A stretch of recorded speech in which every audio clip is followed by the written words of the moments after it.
The general store concept is growing in popularity. We're seeing more general stores open, not only here in Australia, but also overseas. I was really lucky to get to see one yesterday in Collingwood. It's called the Hub General Store and it's on Cambridge Street.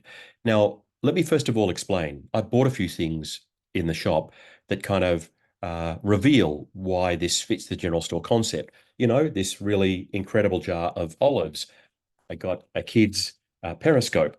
I got a kid's finger puppet. Um, some cards that you can assemble and make into wonderful things. I got some soap. I got some Japanese socks. Awesome. I'm wearing them right now, actually. Awesome Japanese socks.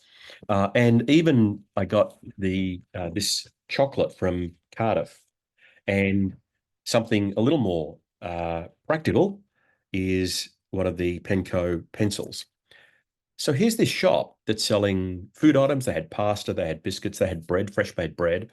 And then they had a whole range of cooking implements, plates, serving dishes, a lot of stationery, a lot of things you can wear. It's a general store, and that's what the Hub General Store is all about. And that's what the general store concept is about. Let me show you some photos so that I can help you get a sense of what this business looks like. So let me go right back to the start. When you're outside, this is what you see. The Hub General Store, pretty simple signage. It's not obtrusive. It's on a back street in Melbourne, a lot of residential around. So it's not your typical look at me type retail situation. As you go to the front of the shop, they've got this really kind of cute old style sign. This was just before Mother's Day. So of course they're talking about celebrating mum. And you step inside this front room and you immediately get a sense that, first of all, the space is sort of narrowish, but it goes down multiple levels. You can see down some stairs that you'll see in a moment. And this front room feels a bit like a gallery. And already in this room, we can see many, many different categories of products. You've got an old dining table there with a chair, and then you've got these other products placed here. You've got some little heat products that you can microwave, and then you can put them as a pack on something that you're trying to relax with. They're using an old basket for displaying those. You wouldn't necessarily know what these things were unless you picked them up and had a look at them. That's part of the retail experience they're going for. It's this concept of treasure hunt retail, of bringing the person into the shop and them spending a lot of time exploring and discovering what's available in the shop. On that same table, the same dining table, there's this awesome soap. I bought one of those bars of soap too. Really like the smell of it. Absolutely fantastic. In that same room, you've got this old wooden shelving that contains a mixture of stationery items, pens, pencils, journals, pads, all sorts of things. And in that same room, you've got this space to the left where you've got the old fireplace with some artist type products as well. What's interesting about this is they're not displaying a lot of volume of product. In this photo here, we can see one of each of these implements here, but you're not seeing them stacked up as you would normally see in a traditional retail setting. You've got parts of the business where you can look and really just enjoy what it is they're selling. And then you've got other parts where you can go deep and engage with the product. You've got this section here of a whole range of brass related products. So this is a little more, I guess, traditional retail presentation. But hey, who would have thought to display scissors in a jar like that? Or shears, I should say, scissors, brass scissors in a jar like that. Nice and safe, and it presents really well. Very clever. As you step down the first lot of stairs, you've got this section here. These are buckets and they all contain socks. So these blue ones at the back here, they're the socks that I bought. And I paid $48 for them. And I thought at the time, gee, they're pretty expensive, but they feel so good. They weren't the most expensive socks there, by the way. Anyway, I got home, I checked the price. Their price is competitive. They're not doing there's not a price ripoff or anything like that. Pricing is really keen here. And I think it felt expensive because I'm not used to paying that much for socks. But now that I'm wearing them, I very much like these socks and I'll probably will go back and buy another pair. Stepping out of that little room where the socks were into this hallway area, you've got a range of kitchen implements. What's interesting and why I like this photo is you can see these old furniture items. You've got this one here, one to the left, one to the right, another one a little further over there on the right. These are items that they've picked up out at auctions or from, different sales and things like that. Not traditional shop fitting fixtures. And that's a good thing because this is a place you want to explore. It's not a retail shop that's saying, buy me, buy me. And I think that's a really clever move on their part. So if I look further to the back of the shop, now you get a sense, we start to get a sense. The front room is behind us. Then you've got the sock room. Then you've got this level. And then you step down into the level that's at the back of the photo there. That gives you a sense of the size of this thing. It's absolutely fascinating. Across in this mezzanine level, you've got this oven. It says caution hot. And it just is, it's a kind of a nice statement piece to go with some of the cookware that they've got. Really clever placement. Again, not about high volumes of stock or anything like that. Gives me a sense of what I can see. And we're now standing at the top before we head into that bottom section. You've got these incredible, beautiful quality brushes there. Absolutely fantastic. Um, Across to the left-hand side, there was this pegboard, and of all things, you've got a triangle, you've got a recorder, you've got a ukulele or two, and then you've got these other sort of musical instruments down the bottom here, half a tambourine. Absolutely fantastic. It's a general store. Of course, they're going to sell musical instruments. That makes sense. I didn't buy any, but if I'm thinking I want to get a triangle for one of my grandkids, this would be the place I go. Maybe I should go to a music shop I know, but hey, I know the Hub General Store's got them because it's a general store and can satisfy that sort of need. Interestingly, above those musical instruments, I then discovered this wall of cards. Now, of course, you can't buy the cards off the wall, but you can see the cards on the wall. You can see the range of cards that they have available. Absolutely fantastic, really clever, really smart. I like very much what they're doing there. Um, you've got this display of rugs. So when this is kind of a more of a camping section or an outdoor section, very practical, really simple. Again, it's not a beautiful visual merchandising display. It's a display that's designed for people to engage with the product, to immerse themselves in the experience, which is clever. I really like this. They're selling this really, really nice screwdriver set. And it says here it's the number one screwdriver with interchangeable head. And it looks fantastic. If I'm going to give somebody a tool as a gift, a boxed screwdriver is a hard thing to go past. It's pretty nice. And it's something that I would expect to see in a general store.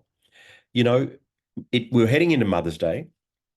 And here they are playing against type. So we've got the screwdriver down the bottom, and this is in their Mother's Day section. You've got a thermos or two.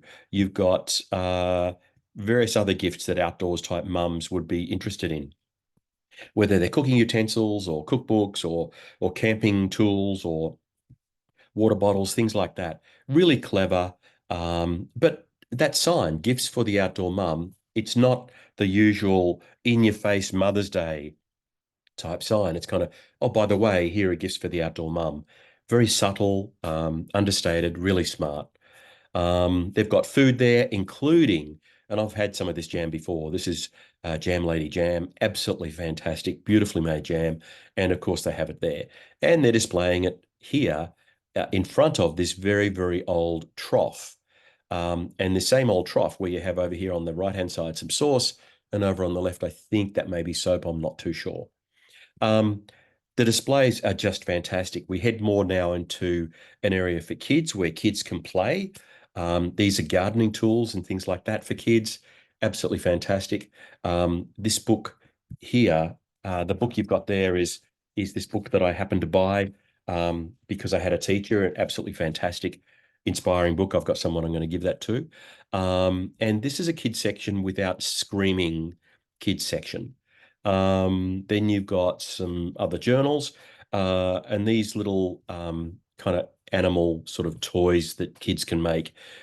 I really like this kind of older world feel that you've got for some of the products where, if you want kids to get away from playing with their devices and things like that, here at the Hub General Store, you've got plenty of things that you can buy for kids and grandkids that are going to be more tactile and more engaging for them rather than some of the tech stuff that we're seeing today. There's even this section here where kids are encouraged to pick up crayons and draw and color and things like that. Use the scissors, very safe. and just have a good time. I think it's really clever that they make that so easy.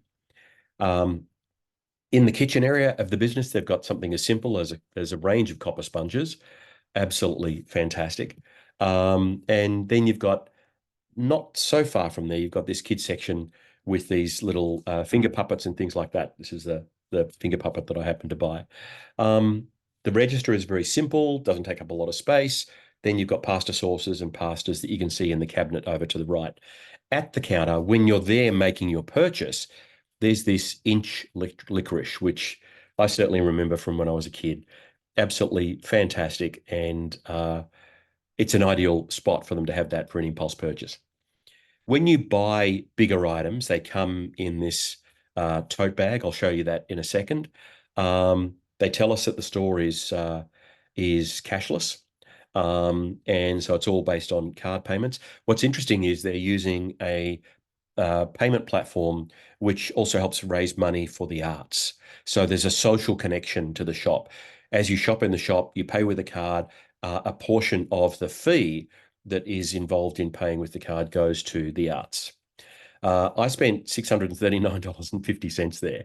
And I did that because I found a lot of things that I wanted to buy that I didn't go there to buy. And I'll explain that a bit more in a moment. Be sure to check out their website because the website gives them a very good feel. It gives you a very good feel of the kind of business that it is.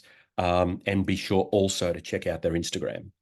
Um, what I like about the Instagram and the website is it really gives you a sense of the business itself. On their Instagram, they say everyday provisions made to last. And every product I picked up feels like that. It feels like the products are made to last, and that's probably why I spent the money that I spent. For example, I know Penco is a brand. I like a good pencil, and I was happy to pick up another one of these. I wanted to give my grandson something to play with for his birthday, just something to add to the gift. And, who doesn't like a good finger puppet? So I like that. Um, I can buy olives at Coles or Woolworths or somewhere else, but you can't buy olives that are this size. Absolutely fantastic. Really like what they had there. The thing that's clever about this place is they didn't rush to pack the items. So I bought some soap, for example. They wrapped the soap up for me individually, just really nicely. And then you've got the soap like that. Everything was put together into this bag. And see, the bag has got the stamp on it. Um, and that stamp you'll see on their website and on their Instagram page. Then they use this tape to identify the business, which I think is clever. And then I bought the big item that I bought was a new throw rug. I wanted to get a new throw rug.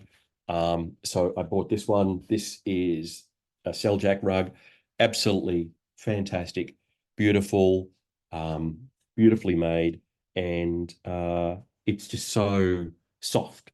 And I've been looking for another one of these for a while, and I was just very happy to find it there. My point here is this is a shop I would go back to and buy gifts from, and there aren't a lot of shops that meet that criteria for me.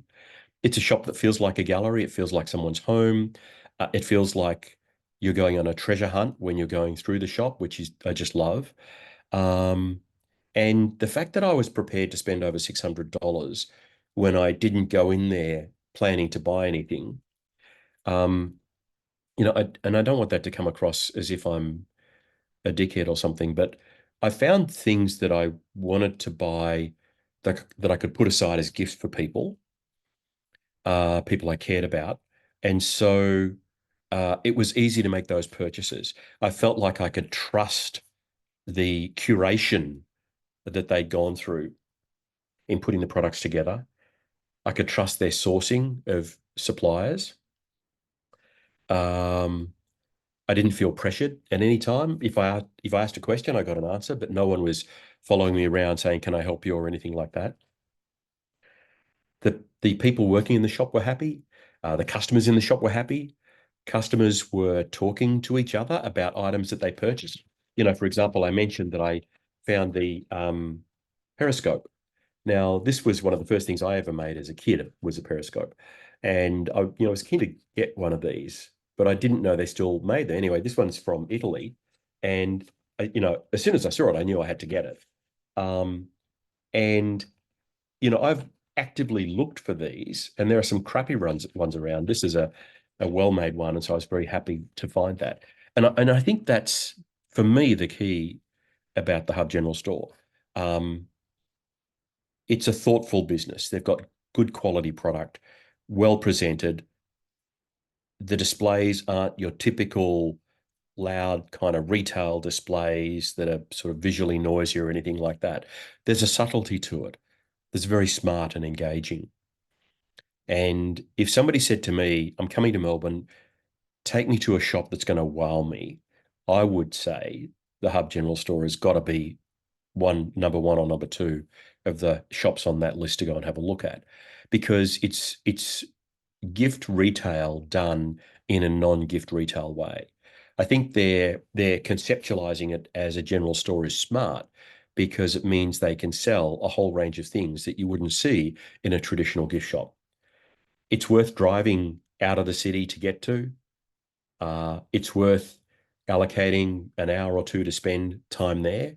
Make sure you got time in your bag to carry stuff back, because, I could have spent a lot more money. There's so much there to see, so much that's different, that's unique.